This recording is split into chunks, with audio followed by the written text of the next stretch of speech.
required to be turned over to the town, to the city, Heber City, and then they charge each a user fee and give that back in pressurized irrigation. And so very fast becoming Wasatch Irrigation will become Heber City. They will have a major holder on that irrigation company, and that is not unique to this valley. That's happening statewide. Municipalities are able to hold on to that water and protect it, and the irrigation companies are losing it. Somebody files on it, it's a higher use of, that's where it goes. Doesn't the price go up considerably when they switch the use from agriculture to? Well, the minute they meter it, the price goes up 100%. Well, when they change the use to M&I instead of ag water, Yeah. that price is, right now, the cost, and don't quote me on the numbers, $2.71 an acre foot. That will go up to 113, if I'm remembering these numbers right, $113 per acre foot per year when that conversion takes place. So it's expensive, but we have some in the valley right now that's being converted to M&I, and they are the I don't know what you'd call them, the test child for all the other irrigation companies in the valley. So tell me what MNI stands for. Municipal and industrial water. So you have the use as agricultural, you can't use that M&I water until you change that use, because it's subsidized by the government. And so as soon as that subsidization comes off, you have the entire cost on the water. So as soon as it goes from fields to farm, but that's only if it's subsidized, right? Is there any water in the valley that's not? Because I've wondered about Daniel, where it was a trade, whether they're considering that subsidized or not. I don't know that, well, yeah, it would definitely be, because the Bureau of Reclamation is still paying for it. Right, but it was a trade in the water right, not, I know, and they agreed to just replace. Yeah, but you're still changing the use it was, from agricultural to, because you're not allowed to take agricultural water and put it for Yeah, but if municipal it's not, industrial. well, you can, but if it's Bureau of Reclamation, you change the price. Yeah. But if, say you State have of Utah. a spring that runs out of the mountain and there's no diversions or anything, kind of like ag irrigation has no diversions, then you wouldn't have that Bureau of Reclamation cost on oh it. yes, there is. Except for, I think, that in that particular instance, that spring is included in that agreement. So Could be. they tied it to that, because they don't pump till that it's not producing enough to do. So in addition to, Interesting to look at the contract again. I'm just yeah, curious. it would be. So it's complicated, but again, I think the regional, I don't know, I had a guy tell me that's when the dinosaurs went extinct. They got together and formed a study about where to eat. So, I don't know. And they predicted they wouldn't need any more culinary water. They wouldn't need any more trees past the big street star, so. Okay, so we've had a complaint, also I have a couple more items here. Complaint on the dogs on Southfield Road. I've issued a letter to that owner. We have some aggressive dogs chasing some residents as they try and walk down Southfield Road, so I have issued a letter, I haven't heard back. We did pass the deck recommendation from here, but there was a few changes. One of those changes was the size of the deck went to 200 square feet to match up with our code for a building you can build without I a thought we permit. talked about doing that too, so. Well, it was at 70 when it made it to the council. 70 Okay. square feet, that's, Because I remember talking about making the same size of the building, so I'm glad they did it. We talked about it, but what made it, so. anyway. Okay, fine. so they did change a couple things, but yeah, it went from 70 to 120. There's the copy right there with the changes. It's still smaller than the building. Yeah. Well, in certain zones, 120 is it. So that's what we went with. Yeah, we left it at 70, and then they took number 2 right off. At least one horizontal deck dimension exceeds 7 feet. So it could go Okay. longer than 7 feet. But other than that, it stayed the same as what you guys made the recommendation. So I'm writing that right now in the process of putting that in either its code or into the definition on deck. And sliding that into the deck definition so that we're able to look at that and say this is what they consider a deck, so. Okay, we talked about the CO. This, if you'll just look at that and pass that down, there's 3 of them there, you can just pass them out. That is a application we have here in the town. If you're in Heber City, you have to pull a permit to change your water heater. And so these folks did this online, and so they had our inspector come and inspect that. So GDA made that connection of making that available, our inspector to get an inspection on a water heater. So we just basically charge them cost, correct? So, do we require? No, we don't require it, they wanted it. They wanted it, so if you hire certain companies, they know that that's a requirement some places, and so they asked us to do the inspection, so we accommodated them. The other thing that's come up is the second homes, we talked about, you know, it's 50% valley-wide. If that's not your house and you're not there, they won't, you know, a lot of those homeowners are requiring inspections that it was done correctly, so that because they're not there, they don't know. So we tried to accommodate those as best we can, but no, we don't require it. Okay. Kim, did you happen to get my email? Are you prepared to go over the application water agreement? Or not? I haven't looked at that email. Okay, very good. We'll just have you chip in with us. This is that, well, that's just a memorandum. This is the new, Kim's been working on that application for culinary water in the town. He's worked with the attorneys back and forth, and do you have anything to add to that, Kim, about that application? I don't think so. It pretty well covers the issues that we had going on. It's missing a lot of spaces. The only thing I suggested at the town council meeting is that they make that a one-page document front and back. Easier to keep track of. Yeah, easier to mail, easier to keep track. That would be really good. So are we able to, this is just for new hookups? That's correct. So we're not able to do anything about those already on the system? That Some of the remains- questions we had? Yeah, well, I think that still is up in the air. Okay.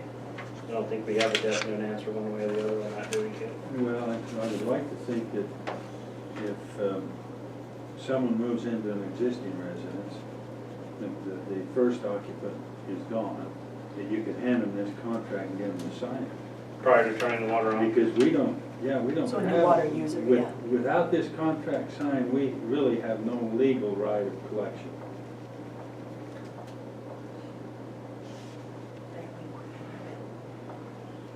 And there's some maintenance issues in the contract that I think need to be adhered.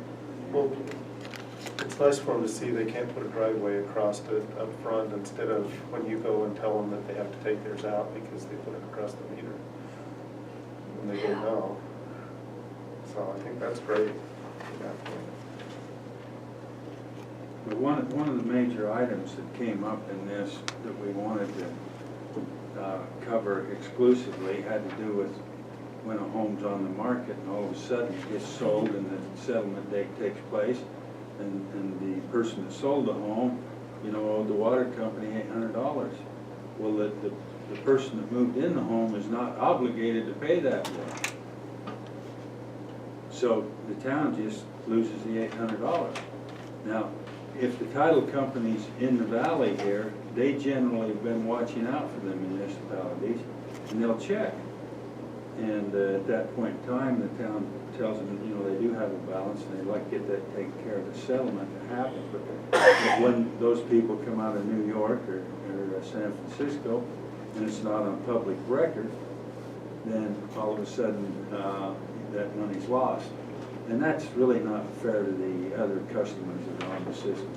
So that was one of the, I think we tried to cover that in item 10. So this hasn't been adopted yet at the council, but if this commission would like to make a motion for a recommendation of adoption, we'll take that to the council. I It needs I'll make to the clean up motion. before it gets- Okay, I make the motion that we take this to council for adoption. Okay, I have a motion, is there a second? I'll second. Okay, I have a motion and a second, discussion. Gary? I'll just need to clean it up, I don't know what happened, but there's, all words are no spaces. So, So that's the one I emailed you, Carrie? Okay, so you moved to send to, to recommend it to the council. Recommended that the council accept. Are you talking grammar or spacing? No, I'm just saying all the. words Single have no spaces spaces between words. Accept. So they're all just jammed Yeah. together. Water I application noticed that. in agreement. Not sure what happened. Makes it fun to read. So, Maybe that's how they fit it on 2 pages. so back to your, Okay, who seconded it? I second it. Okay, okay, so now we're in discussion. Carrie, want to clean it up? You got something there? back to your statement about if somebody owes $800 and the town stands to lose it, what is the remedy for that? What do we do about it, Ken? Well, it was to get a contract signed with these people so that if that was to take place, we can go into the county court, or county recorder's office and lien the property, or at least show a notice of interest, so that it's a public record. That when that sale goes to take place, we show up on that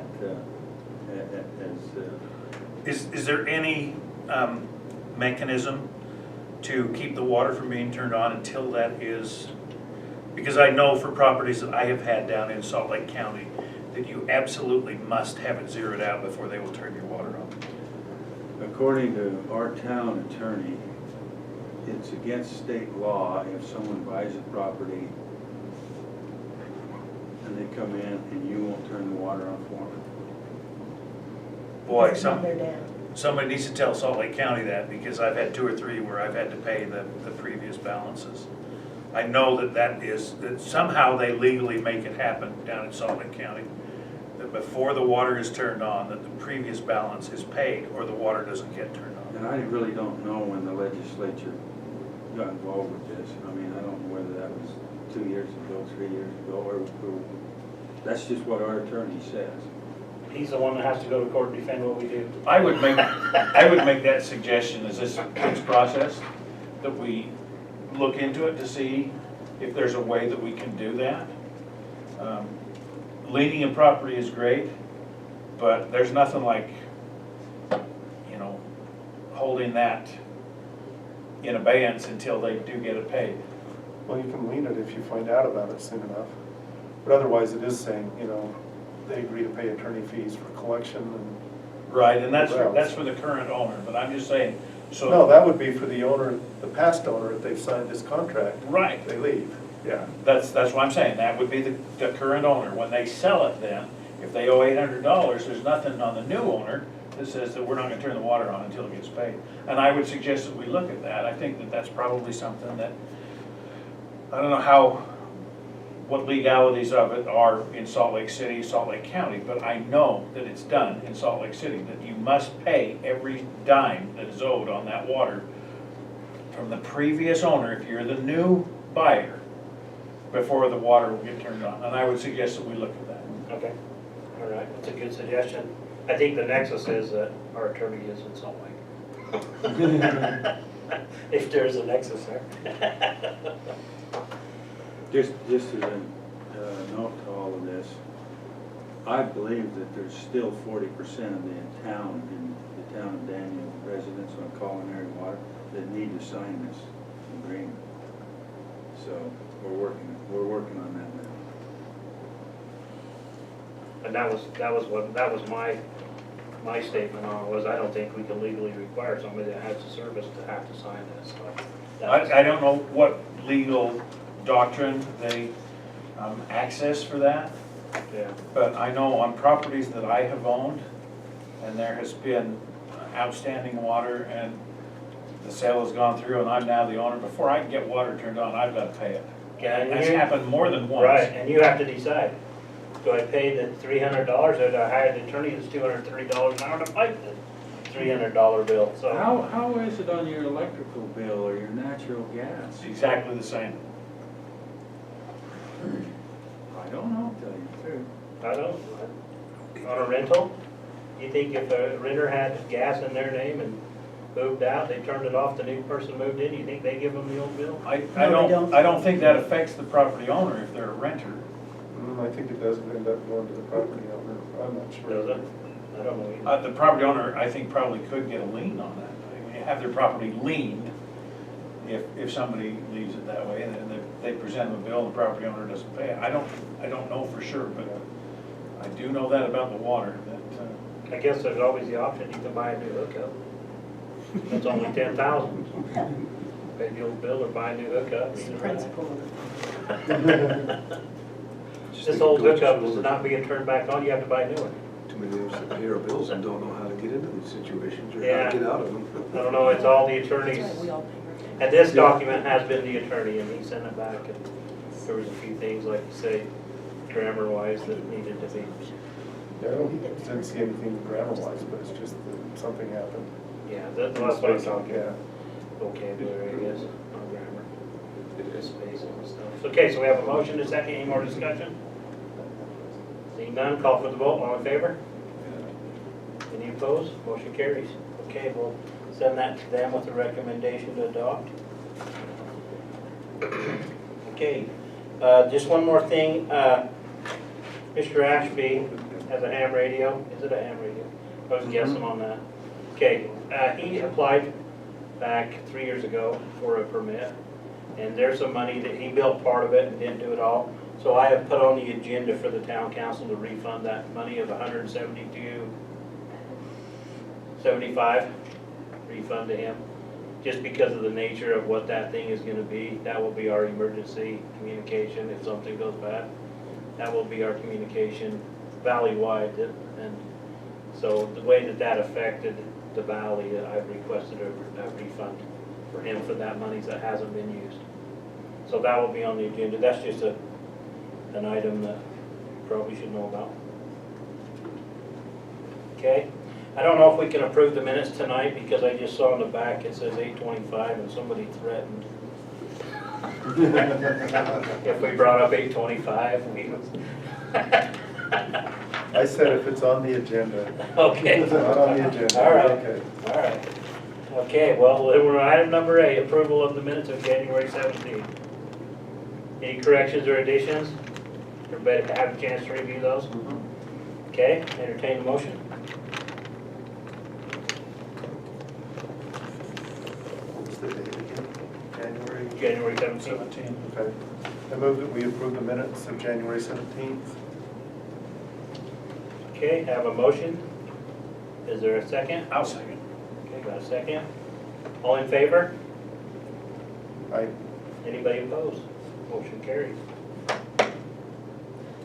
Item number 9. This one's yours, Mark. Again, Yeah? I motion to adjourn. Have a motion to adjourn. Is there a second? I'll second. Got a motion and a second. All in favor? Aye. Any opposed? Awesome. So that's two motions you made now. Thank you very much. As long as The applicants will be very happy they can move forward. those long meetings that we've had, yeah.